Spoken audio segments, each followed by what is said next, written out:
योगी जी, हमें हमारे मीडिया समूह न्यूज़ 18 को इस इंटरव्यू देने के लिए आपका बहुत बहुत धन्यवाद। आप बहुत दिनों बाद मीडिया से बात कर रहे हैं, दूसरी पारी में पहली बार। मैं एक अलग रुख देख रहा हूं इस बार मुख्यमंत्री का।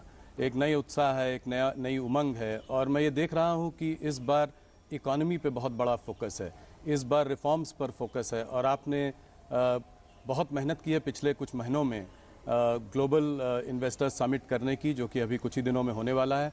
तो मेरा पहला सवाल ये है कि $1 ट्रिलियन इकॉनमी, जिसको कि अगर मैं थोड़ा सिंप्लीफाई करूं अपने क्या कहते हैं दर्शकों के लिए, तो करीब 80 लाख करोड़ से ज़्यादा की इकॉनमी, ये आप 4 साल में करना चाह रहे हैं, 2027 तक करना चाह रहे हैं। कैसे कर पाएंगे ये सब? राहुल जी, मैं धन्यवाद देता हूं आपको कि आप यहाँ पर आज आए हैं और उत्तर प्रदेश के विकास की इस यात्रा को अपने दर्शकों तक पहुँचाना चाहते हैं। देखिए, उत्तर प्रदेश ने प्रधानमंत्री मोदी जी के नेतृत्व में पिछले लगभग 6 वर्षों में अपनी विकास दर को दोगुना किया है। जीडीपी दुगनी हुई है, पर कैपिटा इनकम दुगनी हुई है।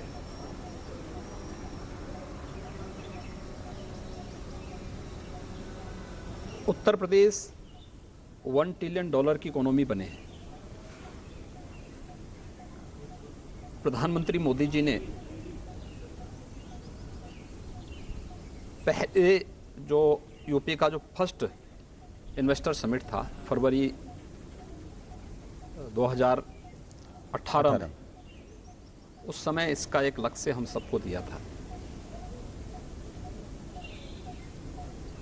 इन्वेस्टर समिट के उन कार्यक्रमों को व्यवस्थित ढंग से आगे बढ़ाने के लिए हम लोगों ने कार्य प्रारंभ किया। इसी दौरान वैश्विक महामारी कोरोना आ गई। कोरोना के कारण बहुत सारी चीज़ें ऐसी थीं जो आगे बढ़ नहीं पाई। उसने इकोनॉमी को भी काफ़ी हद तक उसके मार्ग में एक बाधा खड़ी की थी। लेकिन अब कोरोना से लगभग उत्तर प्रदेश भी, देश भी उभर चुका है। अब हमारे सामने था कि हम इसके लिए क्या नया प्रयास प्रारंभ करें। और अगर वास्तव में यूपी जैसे स्टेट की 25 करोड़ जनता के जीवन में परिवर्तन लाना है, अगर भारत को प्रधानमंत्री जी के विजन के अनुरूप $5 ट्रिलियन की इकोनॉमी बनानी है, तो उत्तर प्रदेश को अपना रोल उसमें अदा करना पड़ेगा। इसके लिए व्यापक रिफॉर्म किए गए। उन सेक्टर्स की पहचान हुई जिनमें यहाँ पे निवेश हो सकता था। 25 ऐसे सेक्टर निकले, उनकी पॉलिसी बनाई गई।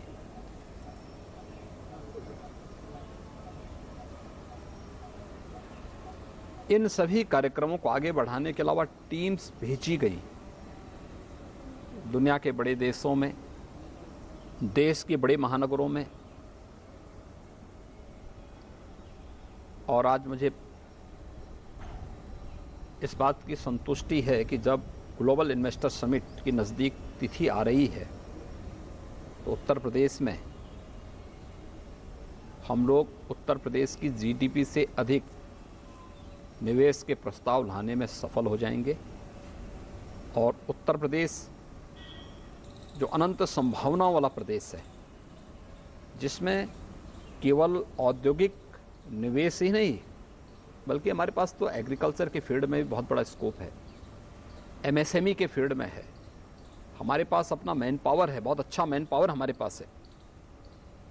ये सभी कार्यक्रम हम बहुत अच्छे ढंग से आगे बढ़ाने में सफल होंगे। कितना निवेश ला पाएंगे आप, क्या अनुमान है? देखिए, मैंने कहा ना कि ये जो ग्लोबल इन्वेस्टर समिट होने जा रहा है जी, इसमें हम लोग उत्तर प्रदेश की जीडीपी से ज़्यादा निवेश लाने में सफल होंगे। ये तो बहुत बड़ा नंबर है। एक चीज़ ये बताएं कि 4 साल में अगर आपको ये लक्ष्य हासिल करना है एक $1 ट्रिलियन इकोनॉमी का, तो आपको 4 गुना आज की इकोनॉमी को करना पड़ेगा, अर्थात करीब 25% की रेट से ग्रो करना होगा। आज हमारा देश 6-7% की रेट से ग्रो कर रहा है। आने वाले समय में भी अनुमान है कि 7-8% अगर रिफॉर्म्स चलते रहे तो उस रेट से ग्रो, तो उत्तर प्रदेश ये ब्रेकआउट ग्रोथ कैसे कर पाएगा? देखिए, उत्तर प्रदेश की अगर ओवरऑल विकास दर आप देखेंगे तो 13 से 14 के बीच में चल रही है। जो दुनिया के अंदर मंदी का दौर चला है, इसको देखेंगे, उसमें से अगर इसको भी माइनस करेंगे तो भी हमारी 8% की इस समय ग्रोथ रेट है। लेकिन मेरा ये मानना है कि यूपी में केवल औद्योगिक निवेश की ही संभावना नहीं है, उत्तर प्रदेश के अन्य सेक्टर्स भी हैं। खासतौर पर देश का सबसे फर्टाइल लैंड हमारे पास है। 11% देश की कृषि भूमि में 20% से अधिक खाद्यान्न उत्पादन यूपी करता है। मेरा मानना है कि अभी इसमें हम लोग थोड़ा और प्रयास करेंगे तो 8.5% की कृषि विकास दर को हम डबल डिजिट में पहुंचाने में सफल होंगे। और इस दिशा में पिछले 9 वर्ष के अंदर भारत सरकार के स्तर पर और पिछले 6 वर्ष के अंदर राज्य सरकार के स्तर पर जो प्रयास प्रारंभ हुए हैं, उसके परिणाम आते हुए दिखाई देंगे। इसके अलावा यूपी का जो परंपरागत उद्यम था एमएसएमई का, 96 लाख एमएसएमई यूनिट यूपी के पास मौजूद हैं।